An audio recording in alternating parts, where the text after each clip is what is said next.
Welcome back. Programme में आगे बढ़ते हैं। आपको बताते हैं कि लाहौर समेत मुल्क भर में इस वक्त स्मोक की अजारदारी है। लाहौर समेत दीगर कई शहर भी उसकी लपेट में हैं। अगर बात करें गुजरावाला की, इस वक्त 416 बताया जा रहा है, लाहौर 251 और कराची में 195 है। हालांकि पोर्ट सिटी है, लेकिन इसके बावजूद वहां पर भी इतनी स्मोक पाई जाती है।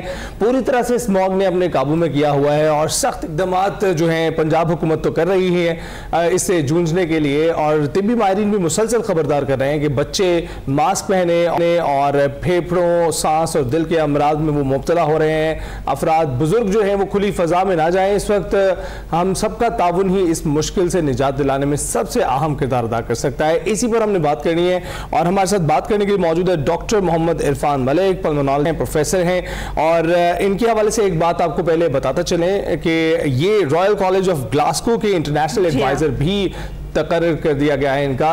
बहुत बहुत शुक्रिया प्रोफेसर साहब हमें ज्वाइन करने के लिए। कैसे हैं आप? थैंक यू सो मच जी।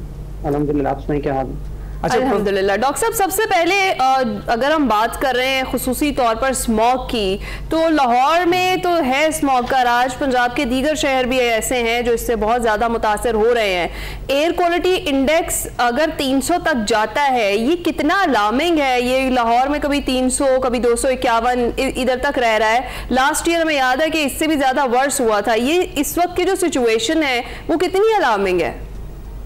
देखिए, एनीथिंग अबव 100 मील के वो अनहेल्दी हो जाती है, 200 मील के वो अनहेल्दी फॉर एवरीवन हो जाती है, और 300 का मतलब भी ये है, और ये सेवेरिटी 300 से ज्यादा सबके लिए इक्वली बैड है। ठीक है, उसमें रिस्क फैक्टर जो है, जैसे आपने बहुत अच्छी बात की, शुरू में बता रहे थे कि बच्चों का, बुजुर्ग का, प्रेग्नेंट फीमेल को एहतियात करने की जरूरत तो है, लेकिन इस एयर क्वालिटी इंडेक्स पे सबको एहतियात करने की जरूरत है। ये हमें इस चीज को समझना है। तो जो आप बात कर रहे हैं, जो मैं थोड़ा सा पॉइंट ऑफ व्यू समझ रहा हूँ, क्योंकि मैं भी मीडिया पे इस पे काफी डिस्कशन कर रहा हूँ।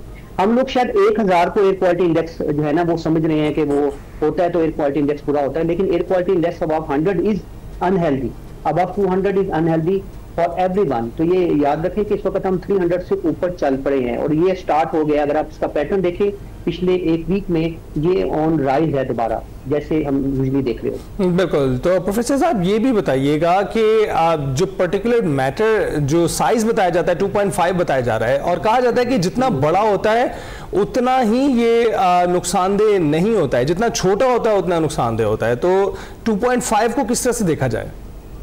वेरी वेरी इंपॉर्टेंट जो आपने ये डिस्कशन स्टार्ट की है, और एयर क्वालिटी इंडेक्स तो हमने सबको बता दिया कि जी इतना है तो वो हमें हार्म कर रहा है, लेकिन जो सबसे important ingredient air quality index के अंदर है वो पार्टिकुलर मैटर 2.5 है, और 2.5 याद रखिए इसका साइज है 2.5 माइक्रोन से कम। और अगर हम इसको एक बाल से कंपेयर करें तो उससे भी 1000 गुना छोटा होता है, जिसका मतलब ये है कि ये पार्टिकल हमारे नाक से अंदर जाके और हमारी हवा की जो थैली है सांस में, जो कि करोड़ों की तादाद में मौजूद है, उनको डैमेज करता है, उधर भी डैमेज करता है, उसके बाद वो ब्लड में जाता है, ब्लड में अब्जॉर्ब होके, और हम बहुत बात कर रहे होते हैं लंग डिजीज की, सरप्राइजिंगली ये हार्ट अटैक का बायस बनता है। तो ये सिर्फ रेस्पिरेटरी डिजीजेस का इशू नहीं रहा, इसमें हार्ट अटैक ज्यादा हो जाते हैं, प्री मैच्योर बेबीज की प्रोबेबिलिटी बढ़ जाती है। रेस्पिरेटरी डिजीज जिनको है वो एग्रीवेट हो जाती है, जिनमें नहीं है उनमें सांस के जो डिजीजेज है उनके बढ़ने के चांसेस हो जाते हैं, उनमें डिजीज होने के चांसेस हो जाता है। अच्छा, तो प्रोफेसर साहब एक और चीज़, ये स्मॉग से इस वक्त सभी लोग मुतासर हो रहे हैं। खुसूसी तौर पे हम जिक्र कर रहे हैं कि जो प्रेग्नेंट खवातीन हैं, छोटे बच्चे हैं, जो हमारे बुजुर्ग हैं, वो मुतासर हो रहे हैं। ऐसी सूरत हाल में सेल्फ मेडिकेशन भी की जाती है।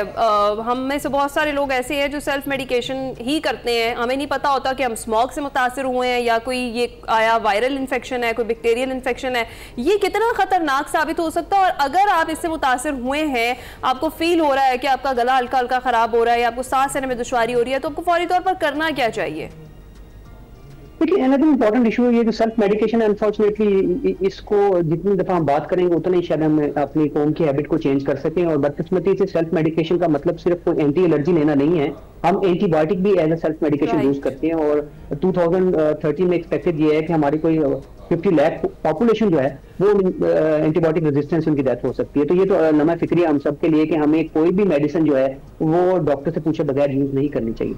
देखिए, हम अब ट्रीटमेंट से पहले अगर हम ये समझ लें कि अगर किसी शख्स को शुगर होती है तो हम उसको ये एडवाइस कर सकते हैं कि आप चीनी का इस्तेमाल कम करें। लेकिन जिसको सांस का मसला है या जो स्मोक में रहता है उसको क्या हम कहें कि आप सांस की रफ्तार कम कर लें? तो ये तो पॉसिबिलिटी नहीं है ना। तो हम तो उसको यही कह सकते हैं कि आप इसको अवॉइड करें। तो avoidance is the best policy.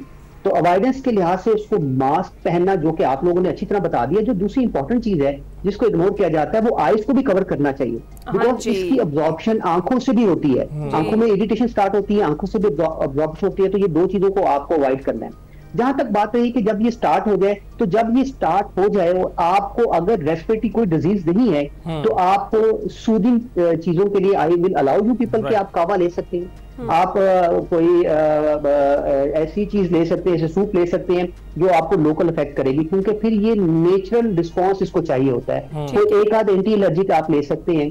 अगर आपको फीवरिश फीलिंग है, फीवर है, तो फिर आप उसके मुताबिक दवाई लें, एंटीबायोटिक का कोई रोल नहीं। अच्छा, ये बड़ा इंपॉर्टेंट सवाल है, हमसे पूछा जाता है। मैं आपको एक कंसेप्ट क्लियर कर दूं अब सबका, आपके प्रोसेस से सारी पब्लिक का जो सुन रही है। देखिए, जब अल्लाह ताला ने हमारे नाक से लेके फेफड़ों तक जो हवा का सिस्टम एक बनाया, वो ऐसा है कि नाक से लेके जो ही ये हवा हमारी थैलियों तक पहुंचती है, तो ये ऑटोमेटिकली हमारे बॉडी टेम्परेचर पे आ जाती है। इस कंसेप्ट को समझे, चाहे बाहर -10 डिग्री सेंटीग्रेड है, चाहे बाहर 40 डिग्री सेंटीग्रेड है, जब उसने नाक से हमारे हवा की थैलियों में जाना है, तो उसने 37 पे आना है। तो आप उसको गर्म करके या ठंडा करके किस चीज को सुकून देना चाहते हैं? अगर आपका ख्याल है आप लंग्स को सुकून देना चाहते हैं, तो वो उसमें आप कामयाब नहीं हो सकते। हाँ, अच्छा। जो लोकल इफेक्ट है, नोज का इफेक्ट है, उस पर कुछ सूदिंग इफेक्ट आ सकता है, लेकिन इसका किसी भी ट्रीटमेंट मॉडलिटी में कोई बेनिफिट रोड नहीं लिखा हुआ। ये मैं आपको क्लियर कर दूं। इस कांसेप्ट को अगर आपको क्लियर हो चुके हैं, तो जो ह्यूमिडिफिकेशन, टेम्परेचर मेंटेनेंस है, वो नाक से लेके हवा की थैलियों तक अल्लाह ताला ऑटोमेटिकली कर देते हैं। राइट। तो ये भी बताइएगा प्रोफेसर साहब कि अभी जो बहुत सारे बच्चे हैं वो इसकी लपेट में आ रहे हैं, मुसलसल खांस रहे हैं, बुखार उनको नहीं हो रहा लेकिन खांसी खत्म नहीं हो रही, तो ऐसी सूरत हाल में क्या किया जाए?